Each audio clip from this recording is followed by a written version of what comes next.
আসসালামু আলাইকুম। সবাই কেমন আছেন? আমি চিতই পিঠা কিভাবে বানাই সেই রেসিপিটা আমি আপনাদের সাথে শেয়ার করব। তার আগে একটা কথা বলে নিই, আসলে আমি পিঠা বানাতে লাগলে ১ম অবস্থায় কিন্তু আমার ১ টা ২ টা পিঠা কিন্তু খুব একটা ভালো হয় না। কিন্তু তারপরের পিঠাগুলো খুব সুন্দর হবে, একদম পারফেক্ট হবে। আপনারা তার জন্য আমার পুরা ভিডিওটা যদি দেখেন তাহলে বুঝতে পারবেন পিঠাটা আমি কিভাবে বানিয়েছি। পিঠা বানানোর জন্য আমি এখানে চালের গুঁড়ি নিয়েছি। এখানে আমি শুকনা চালের গুঁড়ি নিয়েছি। চালের গুঁড়িটা আমার ডিপ ফ্রিজে ছিল। বের করে আমি নরমাল করে নিয়েছি। এখানে আমি গরম পানি দিয়ে ভিজিয়ে রাখবো। গরম পানি দিয়ে এমন অবস্থায় নিয়েছি একবারে কুসুমও না, কুসুমের থেকে একটু বেশি গরম নিয়েছি। এটা দিয়ে আমি একবারে কিন্তু পানি দেয়া যাবে না। এখানে কিন্তু যে আমি অল্প, অল্প করে পানি দিয়ে দেখেন এভাবে আপনারা এভাবে আস্তে, আস্তে কিন্তু মাখাতে থাকবেন। খুব একটা বেশি পানি একবারে দিলে মাখালে কিন্তু চালের গুঁড়িটা ভালো একটা হবে না। এই কারণে আমি অল্প, অল্প করে দিয়ে মাখাচ্ছি। আর পানির পরিমাণটা কিন্তু আমি বলতে পারব না। কেননা যে চালটার গুঁড়াটার উপরে নির্ভর করে আপনারা কম বেশি করে কতটুকু চাল নিবেন সেই চালের উপরে। এই কারণে আপনারা পানিটা অল্প, অল্প দিয়ে এই দেখেন এভাবে ভালোভাবে একটু মাখানোর পরে এভাবে ভালোভাবে হাত দিয়ে মাখিয়ে আমি রেখে দেব। এটা ৫-৬ ঘন্টার জন্য। ৫-৬ ঘন্টা পর ফিরে এসে কিন্তু এটা আমি ব্লেন্ডার করে নেব। আর এখানে আমি সিদ্ধ চালের গুঁড়ি নিয়েছি। আমি আসলে আতপ চালের গুঁড়ি দিয়ে কিন্তু চিতই পিঠা বানাতে পারি না। আপনাদের কাছে আগেই বলে দিলাম। এই কারণে আমি সিদ্ধ চালের গুঁড়িটা এই দেখেন এভাবে ভিজিয়ে আমি ঢেকে রেখে দিলাম একটা জালি দিয়ে। এটা ঢেকে রেখে যে ৫ ঘন্টা পর এটা আমি ব্লেন্ডার করে নিয়েছি। এই যে ব্লেন্ডার করে এই দেখুন আঠালোটা ভাবটা কিন্তু ফিরে এসেছে। চাল ভাঙ্গালে কিন্তু এই আঠালো ভাবটা থাকে না। এই কারণে ব্লেন্ডার করে নিয়েছি। আঠালো ভাবটা ফিরে আসার কারণে এখন কিন্তু পিঠাগুলো অবশ্যই সুন্দর মতন আপনাদের ফিটা হবে। এই যে দেখুন। আর সবগুলো আমি একসাথে গোলাবো না। আমি এখানে কিন্তু গরম পানি ব্যবহার করব গোলানোর জন্য। আর এখানে কিন্তু খুব অল্প পরিমাণে পানি লাগবে। এই যে ধরুন কতটা আঠালো হয়েছে এই কারণে অনেকটা পরিমাণ আমি একটু বলকানো গরম পানি এখানে দেবো। কেননা বলকানো গরম পানি দিলেও এটা কিন্তু সিদ্ধ হবে না। যেহেতু এখানে অল্প পানি লাগবে, এখানে খুব একটা আমার পানির দরকার নেই। এজন্য আমি ২ বারে ভাগ করে নিয়েছি। একবারে পিঠা বানানো হলে তারপরে কিন্তু আমি এবার কতগুলো গুলিয়ে নেব। এখানে আমি বলকানো গরম পানি নিয়েছি আর লবণটা আমি স্বাদ অনুযায়ী ব্যবহার করব। এখানে এই ধরুন লবণটা দিয়ে একটা এই যে হ্যান্ড মিক্স দিয়ে এভাবে আমি ভালোভাবে মিশিয়ে নিলাম। অনেকক্ষণ একটু মেশানোর চেষ্টা করবেন তাহলে পিঠাগুলো ভালো ফুলকো, ফুলকো হবে। আর আমি একটু করে পানি এড করব। দেখবেন আমার খুব একটা বেশি কিন্তু পানি লাগেনি। যেহেতু এখানে চিতই পিঠার ব্যাটারটা কিন্তু অত পাতলাও কিন্তু হয় না, অত ঘনও কিন্তু হয় না। এমন পর্যায়ে দিব আমি। এই যে দেখুন এভাবে করে নিয়ে এটা আমি দেন হ্যান্ড মিক্স করে আমি একটা চামচ নিয়ে নিলাম। এই চামচ দিয়ে একটু ভালোভাবে মিশিয়ে নেব। এদিকে চুলায় আমি যেই সাজে পিঠা বানাবো ওই সাজটা কিন্তু বসিয়ে দিয়েছি। আমি মাটির সাজে না, আমি লোহার সাজে পিঠা বানাবো। ওই সাজটা আমি গরম হতে দিয়েছি। আর এইদিকে আমি এখানে একটা বাটিতে পানি নিয়েছি। পানির মধ্যে এখানে আমি তেল দিয়ে দিব, লবণ দিয়ে একসাথে ভালো করে মিক্স করে নেব। এটা মিক্স করে দেওয়ার কারণে এটা যখন দিয়ে আমি ছাঁচটা মুছা দেব, তখন এই কারণে মুছা দিলে কিন্তু পিঠার ছিদ্রগুলা কিন্তু খুব সুন্দর হবে। পিঠার ছিদ্র হলে এই পিঠাটা কিন্তু আমরা সবাই শীতের দিনে দুধ চিতইটা খেতে অনেক পছন্দ করি। তাহলে দুধে ভিজালে পিঠাটা কিন্তু খুব ভালোভাবে ভিজবে। এখন ভালোভাবে আমি মিশিয়ে নিয়েছি। নিয়ে একটা আমি সুতি গেঞ্জির কাপড় নিয়েছি। কাপড়টা আমি ধুয়ে পরিষ্কার করে নিয়েছিলাম। এটা দিয়ে আমি খোলাটা মুছবো। এবার খোলাটা আমি চুলায় বসিয়ে দিয়েছি। খোলাটার নিচে দিয়ে আমি এবার পানি ছিটা দিয়ে দেখলাম আমার খোলাটা গরম হয়েছে। আমি কিন্তু একটা স্ট্যান্ড বসিয়ে দিয়েছি। এই যে দেখুন। এভাবে আপনারা একটু স্ট্যান্ড বসিয়ে দিবেন তাহলে অতিরিক্ত তাপটাও বেশি একটা লাগবে না। পিঠাগুলাও কিন্তু সুন্দর হবে এভাবে। এই দেখেন আমি মুছে দিলাম। এটা দিয়ে কিন্তু আমি বারবার মুছবো না। এটা দিয়ে কিন্তু আমি কিন্তু বারবার মুছবো না। আমি ৪-৫ টা পিঠা হওয়ার পর যখন আমার পিঠাটা উঠতে চাইবে না সেই অবস্থায় মুছবো। আর এই যে পিঠা দেওয়ার আগে অবশ্যই এভাবে ব্যাটারটা ভালোভাবে এভাবে নেড়ে নেবো আমরা। এই দেখেন ভালোভাবে এভাবে নেড়ে আমি কিন্তু একবারে ভরে দিব না। আমি পৌনে ১ চামচের মতন করে দিব এখানে। এই যে দেখুন এখানে দিয়েও আমি কিন্তু সাথে, সাথে এখানে এটা আমি ঢেকে দেব না। একটু চারপাশ দিয়ে ছিদ্র, ছিদ্র হতে থাকবে। সেই অবস্থায় কিন্তু আমি ঢেকে দেব। এখন পাশ দিয়ে একটু ছিদ্র, ছিদ্র হচ্ছে। পিঠাটা কিন্তু সুন্দর মতন ছিদ্র হবে। পিঠাগুলো দেখতেও সুন্দর হবে। কিন্তু আমার এই পিঠাটা কিন্তু আমার কাছে ২-১ টা পিঠা অত ফুলে না। আমার এই পিঠাটা কিন্তু আমার মনে হয় বেশি একটা ফুলবে না। তারপরে একেবারেও খারাপ হবে না।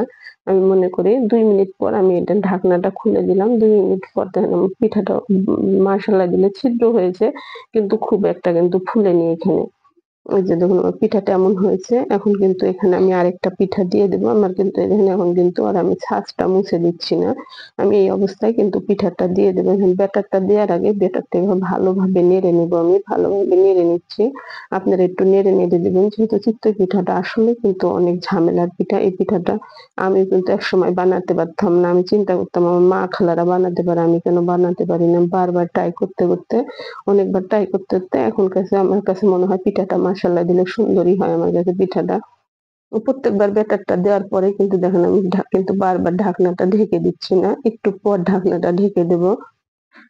যখন দেখবো চারপাশটা একটু ছিদ্র ভাব হচ্ছে সেই পর্যায়ে কিন্তু ঢেকে দিচ্ছি। দেখেন পিঠাটা আমার নিচে কিন্তু কত সুন্দর ছিদ্র হয়েছে। আপনারাও কিন্তু লবণ, পানি, তেল ওইভাবে মিশিয়ে নেবেন। একটু পিঠাটা ছিদ্র হবে। এই যে দেখুন এই পিঠাটা আমার মাশাআল্লাহ দিলে খুব সুন্দর ফুলেছে। এরকম আসলে পিঠা দিলে এরকম ফুলে পিঠা বানাতে কিন্তু খুব ভালো লাগে। এই দেখুন এই অবস্থায় কিন্তু আমি আপনাদের আরেকটা পিঠা দিয়ে আমি দেখিয়ে দেব। আমি এখানে আরেকটা পিঠা দিচ্ছি। আপনাদের আমি কয়েকটা পিঠা আমি বানিয়ে দিচ্ছি যে এভাবে বানালে অবশ্যই আপনাদের পিঠা পারফেক্ট পিঠা হবে। আসলে পিঠা বানানো বলতে একটু ধৈর্যর কাজ। যেকোনো খাবারই বলতে একটু ধৈর্য সহকারে একটু করলে পারে অবশ্যই সেই জিনিসটা পারফেক্ট হবে। একটু কষ্ট করতে হবে। আমি মনে করি তাড়াহুড়া করেই কিন্তু কোনো কিছু আসলে হয় না। এই যে দেখুন এটা আমি এভাবে দিয়ে দিলাম। এটাও কিন্তু আমি এখনো ঢেকে দিইনি। এখন আমি এটা একটু পরে ঢেকে দেব। যখন চারপাশটা এরকম ছিদ্র হবে তারপরে কিন্তু আমি ঢেকে দেব। এভাবে ঢেকে দিলে কিন্তু আসলে পিঠাটার একটু ছিদ্রটা ভালো হয়। এই কারণে আমি এভাবেই ঢেকে দিই সবসময়। আপনারাও এভাবে ট্রাই করে দেখবেন। আর আপনাদের কাছে যদি আমার এই ভিডিওটি ভালো লাগে অবশ্যই আপনারা আমাকে একটা লাইক দিবেন। আর আপনারা এভাবে পিঠাটা বানাতে পেরেছেন কিনা আমাকে কমেন্ট করে জানাবেন। এই যে দেখুন আমার এই পিঠাটাও কিন্তু খুব সুন্দর হয়েছে। দেখুন আমার পিঠাটা কিন্তু এখন একটু লেগে যাচ্ছে। এই যে একটু এই কারণে কিন্তু আমি এখন ছাঁচটা মুছে দেব। এটা তুলে নিয়ে এই যে দেখুন এই পিঠাটাও দেখালাম কত সুন্দর হয়েছে। মানে এই ছাঁচটা আমি দেখুন এভাবে মুছে দিলাম। এভাবে মুছে দিয়ে কিন্তু আমি ২-৩ টা পিঠা হবে যখন দেখবো লেগে যাবে আর যদি ৪-৫ টাও পিঠা যদি আপনাদের লেগে না যায় তাহলে কিন্তু এই ছাঁচটা মুছার দরকার নাই। ছাঁচটা যত কম মুছবেন পিঠাটাও কিন্তু তত ভালো হবে। এই কারণে এই যে দেখুন আমি কিন্তু পনে ১ চামচ করে ব্যাটারটা দিয়ে দিচ্ছি। এভাবে করে কিন্তু পিঠাগুলো আমি ভেজে নেব। পিঠাটা ভাজতে আসলে একটু সময় লাগবে ধৈর্য সহকারে। আমার এখানে মাসালা দিলে আমি যে গোলাগুলো নিয়েছি আমার অনেকগুলো পিঠা হবে। আমার ছাঁচটা একটু কাত হয়ে গেছিল। আমি একটা ধরে ঠিক করে দিলাম। দিয়ে এই যে দেখুন এখন আমি ঢাকনা দিয়ে ঢেকে দিলাম। এভাবে আমি সবগুলাই দিলাম। আমার পিঠাটা শুধু একটা পিঠাই আমার ভালো হয়নি। তার প্রত্যেকটা পিঠা কিন্তু আমার মাশাআল্লাহ দিলে খুব সুন্দর হয়েছে।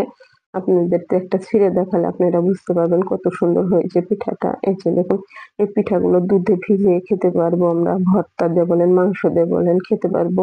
এতগুলো পিঠা তো আমার ভর্তা দিয়ে খাওয়া হবে না। আমি আজকে ধইন্যাপাতা ভর্তা দিয়ে খাবো। ধইন্যাপাতা ভর্তা দিয়ে কিন্তু আমার কাছে খেতে খুব ভালো লাগে।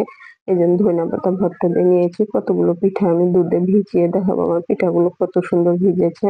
এই যে দেখুন আমি দুধ জাল দিয়ে নিয়েছি, সাথে গুড় জাল দিয়ে নিয়েছি। গুড়টা আমি আলাদা জাল দিয়েছি। দুধ আর গুড় একসাথে জাল দিলে আমার কাছে কেন যেন নষ্ট মনে হয়ে যায়।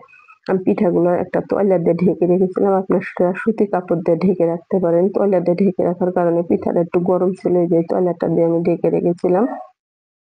ঢেকে রেখে এভাবে ঢেকে রেখে দিলাম। পিঠাটা কিন্তু হালকা কুসুম গরম থাকলে ভিজালে কিন্তু ভালো হবে। এখন আমি গুড়টা একটু সেঁকে দেবো। আমি সবসময় গুড় আসলে এভাবে জাল দিয়ে নিই আলাদা নিয়ে আমি দুধের সাথে এভাবে সেঁকে মিশিয়ে দিই।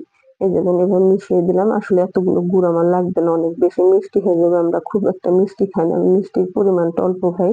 আপনারা বেশি খেলে বেশি দিবেন। এই যে দেখুন এখানে আমার ১২ টা পিঠা আছে। সবগুলো পিঠা আমি একটা করে এভাবে ভিজিয়ে দেব।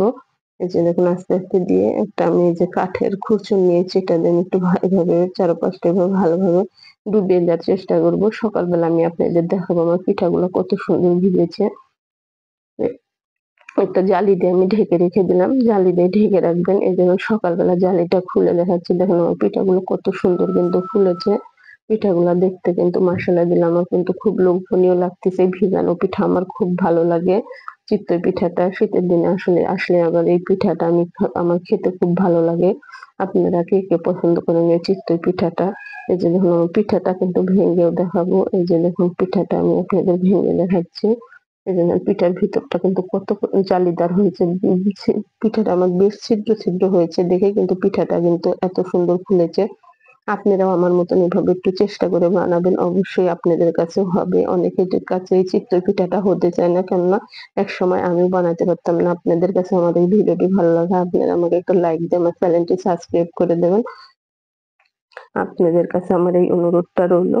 ধন্য ধন্যবাদ সবাইকে। আপ দোয়া করি আপনারা সবাই ভালো থাকবেন।